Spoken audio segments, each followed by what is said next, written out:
உங்களுடைய நட்பு யாரோட இருக்கணும்? அல்லாஹ் சொல்கிறான் பாரு, அல்லாஹ்வும் அவனுடைய ரசூலும் இறை நம்பிக்கையாளர்களும் தான் உண்மையிலேயே உங்களுக்கு உற்ற நண்பர்கள். இது எவ்வளோ பெரிய வார்த்தை! அல்லாஹ் யாரு? நம்முடைய தராதரம் என்ன? ஃப்ரெண்ட்ஷிப்பு கூப்பிட்றான்.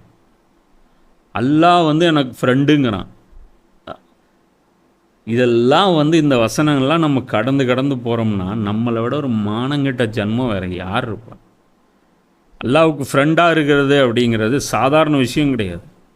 அல்லாஹ் என்ன சொல்கிறான்? உங்களுக்கு யார் ஃப்ரெண்டு? நான் ஃப்ரெண்டு, என் ரசூல் ஃப்ரெண்டு. ரசூல் மட்டும் இல்லை, எல்லா ரசூல்மார்களும் ஃப்ரெண்டு, இறை நம்பிக்கையாளர்களும் ஃப்ரெண்டு. யார்? எல்லா மூமின்களும் ஃப்ரெண்டு.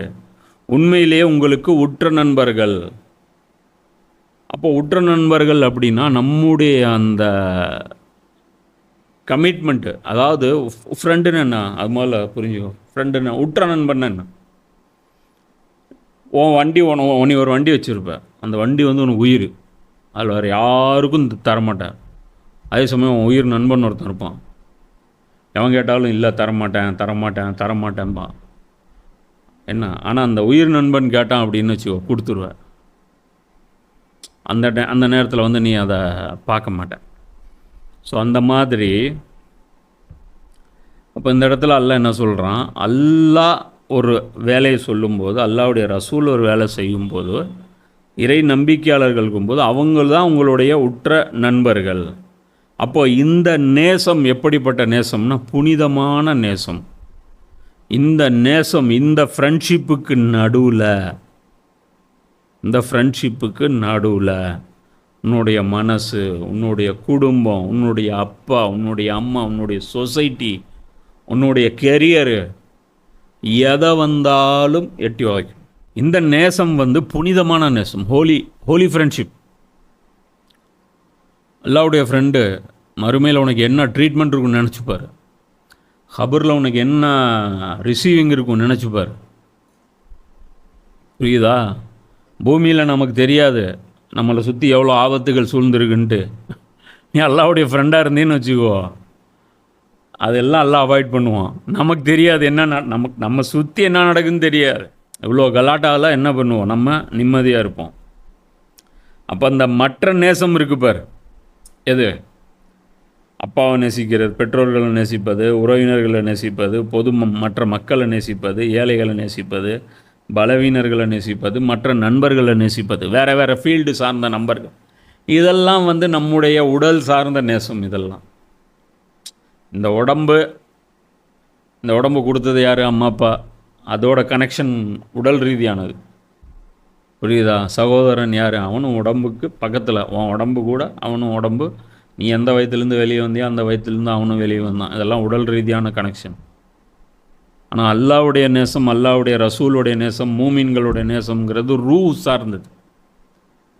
உனக்கும் அதே தாட்டு, மூமின்களுக்கும் அதே தாட்டு, ரசூல்லாவுக்கும் அதே தாட்டு. புரியுதா? இது வந்து ஐடியாலஜிக்கல் ஃப்ரெண்ட்ஷிப். இந்த ஃப்ரெண்ட்ஷிப் வந்து எக்காரத்தை கொண்டும் இது வந்து விட்டு கொடுக்க முடியாது. அதனால தான் குவைப் ரலியல்லாஹு இருப்பாங்க, அவங்கள வந்து ரசூலை வந்து ஒரு வேலையை அனுப்புவாங்க. கடைசி அவங்க சிறை பிடிக்கப்பட்டுருவாங்க. அந்த ஒரு கூண்டில் வந்து அவங்கள வச்சுருப்பாங்க. அந்த கூண்டில் இருப்பாங்க, சாப்பாடு போடாமல் வச்சுருப்பாங்க.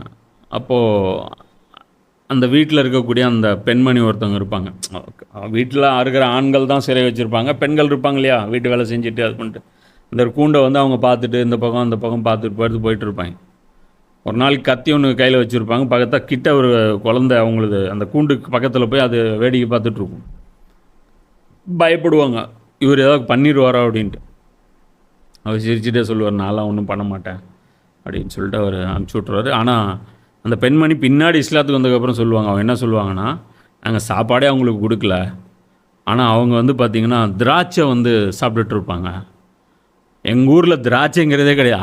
அரபுல எங்கே திராட்சை வந்து அவங்க சாப்பிட்டுட்ருப்பாங்க. அவங்க வந்து அல்லாஹ் வந்து அவங்களுக்கு வந்து உணவளிச்சிட்ருப்பான். ஸோ அவங்கக்கிட்ட லாஸ்ட்டாக வந்து அவங்கள வந்து ஒரு கொல்றதுக்குன்னு ஒரு நாள் வச்சுருப்பாங்க. அதாவது அவங்க எப்படி டிசைட் பண்ணி வச்சுருப்பாங்கன்னா, ஒரு நாள் இருக்கணும். அந்த நாளில் வந்து எல்லோரும் அசம்பிள் ஆகி அந்த கொலையை வந்து மக்களுக்கு ஒரு பாடமாக டிசைட் பண்ணணும் அப்படிங்கிற இடத்துல கொண்டாந்து அவங்க நிப்பாட்டியிருப்பாங்க.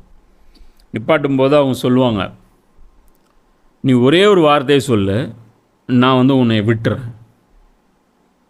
என்ன அப்படின்னா, இந்த கூண்டில் எனக்கு பதிலாக நபி ஸல்லல்லாஹு அலைஹி வஸல்லம் அவர்கள் இருந்தால் நல்லாயிருக்கும் அப்படின்னு மட்டும் நீ ஒரு வார்த்தையை சொல்லு, நான் உன்னை விட்டுறேன். இதுதான், இவ்வளோதான் மேட்ரு. இது உயிரை காப்பாற்றிருக்கலாம், அது சொல்லியும் இருக்கலாம். ஏன்னா குபைப் ரலியல்லாஹு ரொம்ப வெயிட்டான ஒரு சஹாபி, அவருடைய உயிர் வந்து ரசூலுல்லாஹ்வுக்கு ரொம்ப யூஸும் ஆயிருக்கும். அவங்க என்ன சொல்லுவாங்க அப்படின்னா, இந்த கூண்லேருந்து என்னை ரிலீஸ் பண்ணுறீங்க, அதுக்கு பதிலாக ரசூலுல்லாஹ்வுடைய காலில் ஒரு முள் குத்துது அப்படின்னா அது கூட எனக்கு வந்து ஏற்றுக்க முடியாது, அதுக்கு பதிலாக நான் சாகிறது சிறந்து நினைப்பேம்மா. இது எவ்வளோ முஹப்பத்து நினச்சிப்பார். டைலாகில் பஞ்சு டைலாகில் அட ஒரு தடவை என் பேச்சை போட்டால் அது நான் இல்லை, ஆண்டவன் சொல்கிறான், அருணாச்சலம் முடிகிறான் அண்ணா. அப்புறம் பார்த்தீங்கன்னா கையை கொட்டி நின்றுருப்பாங்க அவங்க. அந்த மாதிரி வந்து அம்மாக்கிட்ட வந்து நாங்கள் வந்து அப்பீஸ்ன்னு கேட்டோம், நாங்கள் வந்து இந்த படம் வந்து ரிலீஸ் ஆக மாட்டேங்குது, கர்நாடகாவில் இருக்கக்கூடிய என்னுடைய தோழர்கள்லாம் உங்கள் மனசு புண்பட்டுருச்சுன்னா இது பண்ணுங்க, பாகுபலி வந்து ரிலீஸ் ஆகணுன்னா சத்யராஜ் மன்னிப்பு கேட்டார். அந்த மாதிரி பஞ்சு டைலாக் கிடையாது இது. என்ன இதெல்லாம் வந்து உயிர் கொடுத்துட்டாங்க அதுக்கப்புறம், புரியுதா? அப்போது இந்த நேசம் வந்து ரொம்ப ஸ்ட்ராங்கான நேசம் இருக்குது. இங்கே உட்காந்துட்டு இருப்போம் ரசூல்லாவை நேசிப்போம், இங்கே உட்காந்துட்டு இருப்போம் அபூபக்கரை நேசிப்போம். இந்த உமர் சீரிஸ் பார்க்கும்போது நீ கீழே கமெண்ட்ஸ்லாம் பாரு, இதுதான் போட்டிருப்பாங்க, கண்ணிலேருந்து தண்ணி வர்றது அதே தான் போட்டிருப்பாங்க, புரியுதா? அந்த நேசம் வந்து ஆட்டோமேட்டிக்காக வரும் தீனுக்கு, அது வந்து தீனுடைய நேசம், புரியுதா? இந்த நேசம் வந்து அந்த மூமீன்களோட நேசம் இருக்கும். இது வந்து பார்த்திங்கன்னா குளோபலாக இருக்கும். தமிழ்நாட்டு முஸ்லீம் பார்த்தோ இது பார்த்தோ இல்லை, அல்லாஹ்வுடைய மிஷனுக்கு யாரெல்லாம் கான்ட்ரிபியூட் பண்ணுறாங்களோ அவங்க வந்து தமிழ்நாட்டில் இருக்கலாம், அவங்க வந்து யூபியில் இருக்கலாம், அவங்க பீகாரில் இருக்கலாம், அவங்க இங்கே இருக்கலாம், அவங்க அங்கே இருக்கலாம், என்ன இன்னும் வேறு வெளிநாடுகளில் இருக்கலாம். ஆனால் நமக்கு செய்தி வரும், இப்படி ஒருத்தர் அல்லாவுக்காக அல்லாவுடைய தீனுக்காக உழைச்சிட்ருக்கார், இவர் ஒரு ஆலிமு உழைச்சிட்ருக்காருன்னா அவர் மேலே அவ்வளோ முஹப்பத் வரும், அவர் மேலே அவ்வளோ பாசம் வரும். ஏன்னா இந்த வேலை யாரும் செய்ய மாட்டேங்கிறாங்க, இவர் செய்கிறாரு. இந்த முஹப்பத் இருக்குல்ல, இதுதான் பயங்கரமான முஹப்பத்.